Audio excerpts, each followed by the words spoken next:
Hello, it is Thursday. That's what day it is. It's Thursday. I don't know what date it is. Thursday 15th, 16th, 18th. Thursday the 18th. That's right. Thursday the 18th. Yeah, I didn't get around to doing my video last night when I got home from band practice. It was much later than I anticipated. We didn't finish band practice till about 11:15, and then I had to go back to the place that my adult vocal group was being run to pick up all of my stuff that I'd set up and left for somebody else to run. So it was a bit of a late. Right, so we'll try and change my steering wheel. It was a bit of a late one. I got home, and actually for the first time in a long time, I got home and just kind of went straight to bed. So yeah, I mean, in terms of professionally as a singer, today I'm feeling very, very kind of worn. And obviously I don't want to feel warm when I've got 3 gigs this weekend, 3 big gigs this weekend. So Friday, tomorrow night, Good Friday, I am playing solo at a venue that I kind of have a residency at, but it's not every month because I can't do every month there, and also they have a really, really nice roster of artists, so it's kind of, I'd say, about every 3 months, as opposed to some of the other places that I play, which is every month. Yeah, so I've got that tomorrow night, and it's just me. And then Saturday night, I have this blues band gig, which I'm really excited about. But I know it'll be sod's law, that I will have hardly any voice, and it will just be shit. But, you know, that's that. And if I don't have a rubbish voice by then, I definitely probably will afterwards. And then that's a little bit of a worry, because I've got a solo gig on my own on Sunday evening for Easter Sunday at a nightclub. So they want all big party Motown, disco, soul stuff. So there's no hiding. To be fair though, one thing I've noticed as a singer over the years is that actually I am quite well known for doing big diva songs. And actually those are the easier ones for me to do. Learning to sing softly again after you've been a very, very big singer, and kind of have this kind of big soulful kind of sound, is actually harder to sing softer and quieter. And when I'm in good voice and I do sing softer and quieter, lots of people are quite shocked and they compliment me on it. They're like, "Oh, it's so lovely to hear you sing." And actually it's really, really bizarre, because that's who I thought I was. I thought I was that soft singer. I always thought my sister was the, you know, kind of the loud big voice. But I guess over time, when you're singing certain songs, you're actually training yourself the whole time. Like, I haven't thought conscientiously, do you know what, I'm gonna retrain my top register to be bigger and so I can sing bigger songs. It never happened like that. It just happened naturally, because I was implementing those songs into my set list now, and I loved them. And I've done a few gigs with other professional musicians, and at the end of the gigs they've always gone, "Oh my god, I can't believe you do those songs. No one does those songs." And I think, really? And I guess my voice has adapted to those big soul songs. So now it's actually hard to be soft and quiet and cute and meek. So yeah, this weekend needs all of those things.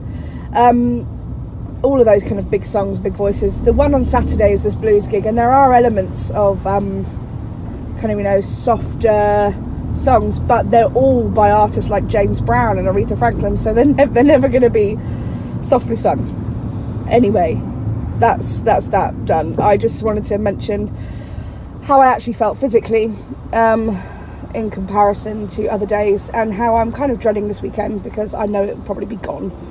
Yeah, I was on a bit of a high. We started the band practice on a bit of a lull, because our keyboard player had to bail because he was ill, and my 2 backing singers couldn't come until halfway through because they were teaching for me another class, and so everyone was a little bit, I don't know, subdued maybe, especially our guitarist, who kind of had to carry most of it because the keys weren't there, and but then halfway through you give in to the music and you play 1 or 2 songs and they sound great, and then everyone just goes, yeah, let's have it.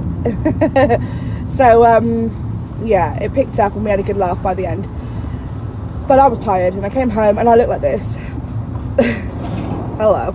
I haven't done anything again with myself, and I'm currently, it's 9:40, I've been on the road since 9 o'clock, because traffic is terrible getting out of my town. 1 road in, 1 road off. It's an island. It's the other way around. You know, it's a beautiful place, but hell. I also think I have a cold coming, which is crap. Yeah, so I'm on my way to the studio now. This is the studio that myself and my 2 other bandmates, my sister and my best friend Andy, we kind of, it's a home studio at his place, but we've all funded it, just from our gigs and our work together and stuff. But we've been in a band since 2002, so it's a long time. It's a good friendship. It's solid. It's the one that in some of my previous videos I've mentioned we were in a covers band together and I've left, and it's a little bit, you know, a bit of a sore subject. But we have this studio day that we do on a Thursday, and it involves us doing these stripped down covers, and we've been very, very fortunate to work with a record label and directly with Spotify. And we've had, in terms of us being unsigned artists and, you know, just relative no ones really, just mums and dads, we've had a huge amount of success on Spotify, which has been really, really great for us.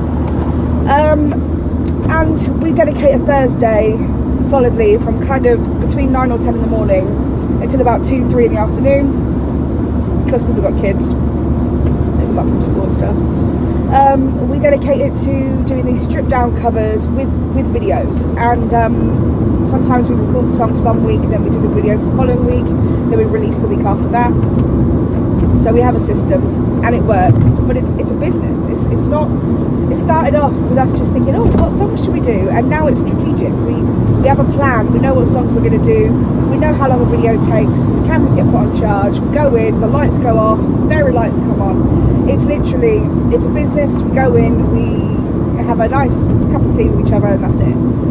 We literally couldn't dedicate any more. We could dedicate 5 days a week to this, because we get paid for this. You know, this is really, really good money and royalties. But we all have other things. Andy's a great guitar teacher. Leonie is one of my tutors, but also she's just like 2 weeks ago had a baby, so she's bringing the baby today, which is lovely. And I am, as you know, stupidly busy. So we decided that the 1 day a week was enough for us to get what we needed done, but we have to do it. So, you know, if we want the money, if we want in, we want that kind of life to carry on for ourselves, then we've got to do it. So we put in the work. It's a funny one because it was our originals band, then we took a break, and on our break we decided to do these covers. And now we're very, very well known for these covers, and we have a great online kind of following, and just, you know, we're talking, some of our songs have had over 2-3 million streams, and we've been played on BBC TV and Love Island and some other bits and pieces. So the songs themselves, and when we're on 2 international albums, you know, alongside Coldplay and Annie Lennox and Justin Timberlake, it blows my mind. But at the same time, we were originals band, we took a break, we're now known for these covers, but the plan was to build up a fan base, and then unleash our music to those supporters. That's still the plan. We've got some we finally, after 10 years of writing some songs, we decided to pull them back out, refresh them, and we are going to launch them and just see what happens. But we're also doing it because we want to do it now, rather than trying to chase some sort of record deal or exposure. And at the end of the day, we're making a living from music, all of us, you know, collectively. I make my rent in Spotify stuff, so I'm very, very lucky. But that's not to say that won't stop. If you stop doing the work, then the money stops coming in. So although these songs are out there for people to hear and enjoy and to continue streaming, they're only hot for a certain amount of time. You have to keep up with it. So if you drop the ball, then your finances drop too. We noticed that Christmas time, we had an influx of plays at Christmas, but then in January, everybody across the board, everyone took a dip. All the songs got pulled from playlists. Spotify need to refresh. The same cafes and bars and bistros and radio stations and stuff using Spotify, they like to have a revamp after Christmas, and so a lot of the songs get dropped or unlisted, and you have to start again. So it's not that we weren't making money, we were making a little bit less money, but it was that our followers dropped and that our streams dropped, and you have to look at it and analyse those statistics and figures and see what it is you need to do next. So we've now got a New Year plan, and that's what we're doing now. And then there'll be a summer plan. You kind of keep ahead of the game, and then you've got your autumn and winter, then you've got Christmas, and then it starts all over again. So it really is like being a worldwide DJ. You have to kind of play to your audience and understand these people listening and what they're listening for. So yeah, that's where I'm going now. I obviously feel a little bit more upbeat today. Yesterday I was in a bit of a bad way. I don't even know why I was. I don't know why I'm feeling so miserable. I think I was stressed. I think I still am stressed, but I'm managing it in a different way today. I'm just managing it in a more proactive way, and I've got a lot to focus on. After the studio session, when I've got to come home, I've got a house viewing, I've got to come around to view our house, because we're also in the process of buying a house and moving from the one we're in, and it's just actually now I'm feeling more stressed. God. Anyway, so I go home, I have to let the estate agent in, and then I have to get back in the car and go and teach a session tonight until 9 o'clock, 9:30. But they're great people and I love them, and if I'm honest, that group of people, in fact UVG in itself, the people that support us, that are involved, that come every single week, that love us, that want to sing, that want to be in a room with me, I think those are the people that keep me going the most. But these adults, I absolutely love seeing them, spending time with them, going through new songs, chatting, having a cup of tea, and I get to call that work, and so it's kind of, I could never complain about it. And if I was to complain and I was tired, they'd understand. They'd tell me to go and take a break. That's how it works, and it's just great. They're lovely people, and I'm very, very privileged. So after the studio, I get to go. After the estate agents, I need to go and teach. So I guess today my stress levels are manageable because I'm busy. And actually yesterday I took a day off.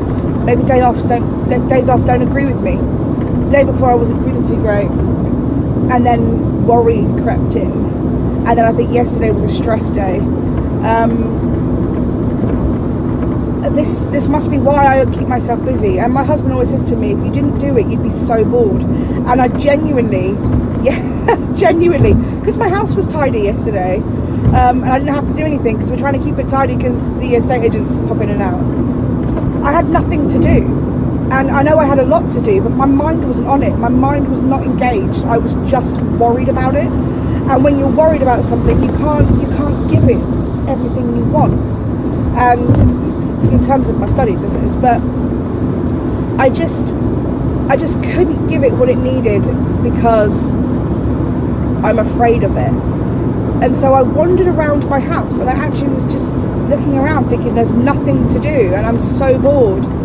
And that's what happens when I try to take time off. The only time I can take time off is if I have something nice planned, like not a holiday. I never go on holiday. I haven't been on holiday since my honeymoon in 2013. Don't do holidays. I just never get around to it. But unless it's you've got the day off today because you're going to a birthday party or to a barbecue or because you're going to see a friend play, I've always got to have something to do. My brain cannot shut off. It needs to be stimulated in some way. So sitting at home, just watching the telly, or you know, relaxing or shuffling or reading a book. These are the things that I cannot stand doing. My brain, trying to sit, you know, with all the best intentions in the world, I want to be someone who reads a book. I just can't. I never finish anything because it doesn't stimulate me. And it annoys me. I annoy myself because I cannot just relax. My brain has to be doing something all the time.